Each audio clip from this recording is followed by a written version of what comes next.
Hello friends, welcome back to my YouTube channel. So आज हम discuss करेंगे about discount, types of discount, rebate and opening entry के बारे में। सबसे पहले डिस्काउंट। डिस्काउंट का क्या मतलब होता है? डिस्काउंट मतलब लेस देन फेस वैल्यू। कोई चीज़ 100 रुपये की है तो उसमें आपको बोला गया कि आप 90 रुपीज़ पे कर दीजिए, तो 10 रुपये का आपको डिस्काउंट मिल गया। तो जो फेस वैल्यू थी उससे आपने कम पे किया।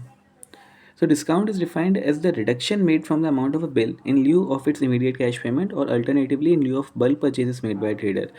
अब इमीडिएट पेमेंट के लिए आपको कैश डिस्काउंट मिलता है। वैसे ही मान लीजिए आप किसी ट्रेडर से बल्क में परचेजेस कर रहे हैं, बल्क में मतलब बहुत हैवी, बहुत सारी परचेजेस कर रहे हैं, 1000-2000 क्वांटिटी में खरीद रहे हैं, तो वो आपको ट्रेड डिस्काउंट देगा। Discount enjoyed by a person paying cash discount against his purchases is termed as cash discount। आपने ट्रेडर से बल्क में ख़रीद लिया, फिर उसे जब पेमेंट करने की बारी आएगी ना, तो ट्रेडर आपको बोलेगा आप जल्दी पेमेंट कर दीजिए और इतना कैश डिस्काउंट ले लीजिए। मान लीजिए आपको 1 लाख रुपये पेमेंट करना है, आप 5000 रुपये डिस्काउंट ले लीजिए, मेरे को 95,000 पे कर दीजिए, तो कैश डिस्काउंट कहलाएगा। Then types of discount and allowances. Types of discount, majorly discount के टाइप्स होते हैं कैश डिस्काउंट क्विक पेमेंट या प्रॉम्प्ट पेमेंट के लिए दिया जाता है।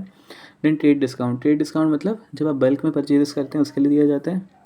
देन क्वांटिटी डिस्काउंट मतलब जब आप ज़्यादा क्वांटिटी में ख़रीदते हैं कोई चीज़ तो दिया जाता है।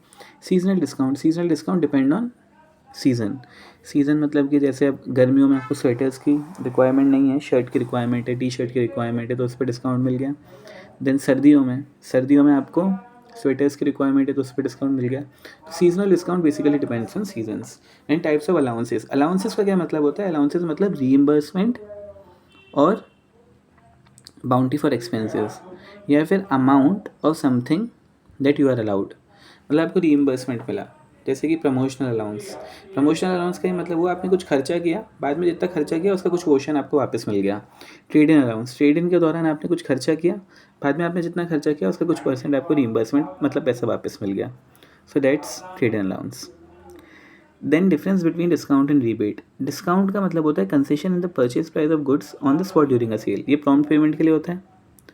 रीबेट मतलब आपको जो आपने पेमेंट किया है उसका कुछ हिस्सा वापस मिल जाता है, जैसे partial return of the purchase price when customer makes payment. अच्छा, डिस्काउंट में क्या होता है? It is made immediately. लेकिन रीबेट मैंने आपको बताया था कि जब आप पेमेंट कर देते हो उसके बाद मिलता है, तो हमेशा फुल पेमेंट के बाद ही मिलता है। तो discount is provided to all the customers but rebate is provided only to the selected customers. And then fourth point is कि डिस्काउंट इज़ मोर पॉपुलर लेकिन रीबेट इज़ लेस पॉपुलर।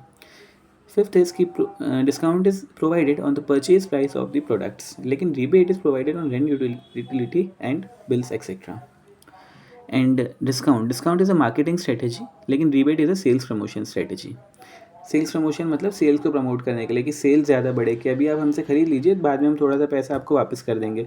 जैसे आपने देखा होगा कि पहले होता था कि कोल्ड ड्रिंक की आप बॉटल लेके जाते थे, 20 रुपये की बॉटल लेके गए कांच की, आप जब वो बॉटल वापस करते थे तो दुकानदार आपको 10 रुपये वापस कर देता था। So that's a kind of rebate, कि आपने 20 रुपये तक तो पे कर दिए थे लेकिन 10 रुपये के बाद में आपको रीबेट मिल जाता था। Then the last is the opening entry. Every accounting entry is recorded first in the journal. ये तो हमने पढ़ा ही था कि सबसे पहले सोर्स डॉक्यूमेंट होते हैं या वाउचर होते हैं जो बताते हैं कि ट्रांजैक्शन हुआ है, फिर जर्नल लेजर और ट्रायल बैलेंस में हम रिकॉर्ड करते हैं, फिर उसके बाद फाइनल अकाउंट्स में आते हैं। Then this is done even for the first accounting entry, the one that sets up the financial position from a balance sheet। पहली अकाउंटिंग एंट्री को ओपनिंग एंट्री कहा जाता है जनरली, क्योंकि लास्ट ईयर का क्लोजिंग करंट ईयर का तो opening होगा। And then the journal entry that starts the books off और opens them is known as opening entry. अब देखिए, आपने पढ़ा है कि पूरी accounts double entry book keeping पे चलती है, तो ओपनिंग एंट्री हो या क्लोजिंग एंट्री हो या बीच की कोई भी एंट्री हो, हर एंट्री में जितना अमाउंट आप डेबिट करें उतना ही अमाउंट क्रेडिट होगा। तो ये बात हमें ध्यान रखनी है कि जितना अमाउंट डेबिट हो रहा है ना, उतना ही अमाउंट क्रेडिट होगा at all stages. For example, यहाँ पे एक आप एंट्री देख रहे हैं, bank debit, supplies debit, equipment debit, automobile debit, to bank loan, to capital. तो इस एंट्री में आइडियली जितना आप डेबिट कर रहे हैं अमाउंट, उतना ही क्रेडिट अमाउंट होना चाहिए।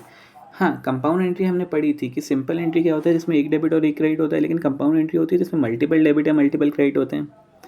मल्टीपल डेबिट या मल्टीपल क्रेडिट हो सकते हैं, यहाँ पे 4 डेबिट है और 2 क्रेडिट हैं, वो चलेगा। लेकिन अगर आप अमाउंट टोटल करेंगे तो अमाउंट हमेशा सेम होना चाहिए, क्योंकि whole accounts is based on double entry book keeping, which means debit equal to credits. So that's it guys, thank you so much.